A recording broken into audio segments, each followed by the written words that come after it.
La valeur des champignons à l'achat, nous autres, la dermatose de Russell, ça va être un 7 $ le kilo. Après ça, l'armillaire ventru, ici présent, 7 $ le kilo aussi. Premièrement, pourquoi sont moins chers ces deux-là? C'est qu'ils poussent en très grande quantité les deux.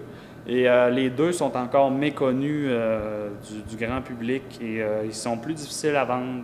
Les bolets aussi, c'est pas très cher, on donne 7 le kilo. Mais ça, on n'en vend pas de frais, nous, présentement. Tout ce qu'on fait avec les bolets, c'est du séchage. On fait vraiment que du séchage avec les bolets. C'est plus difficile sur le transport, souvent.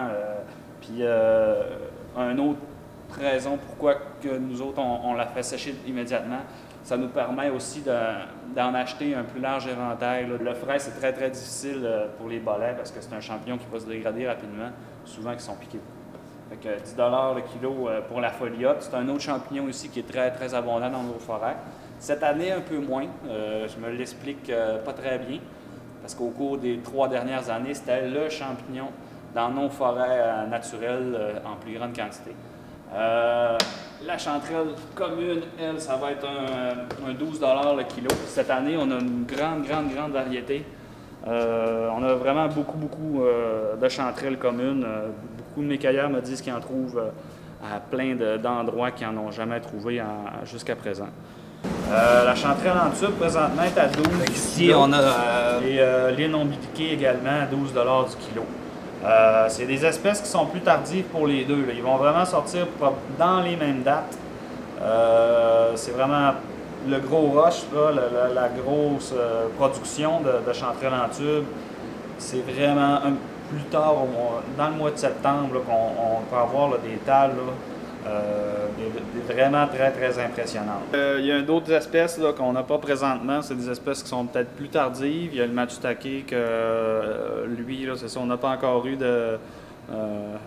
à l'achat. Mais c'est environ une douzaine de dollars le kilo aussi.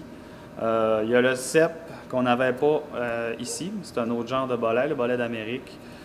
Lui, c'est 10 $ le kilo. Justement, il y a une poussée là, plus tardive aussi à l'automne. À date, là, on a une quarantaine de cueilleurs qui sont venus nous vendre des champignons, mais beaucoup d'entre eux sont venus seulement qu'une fois.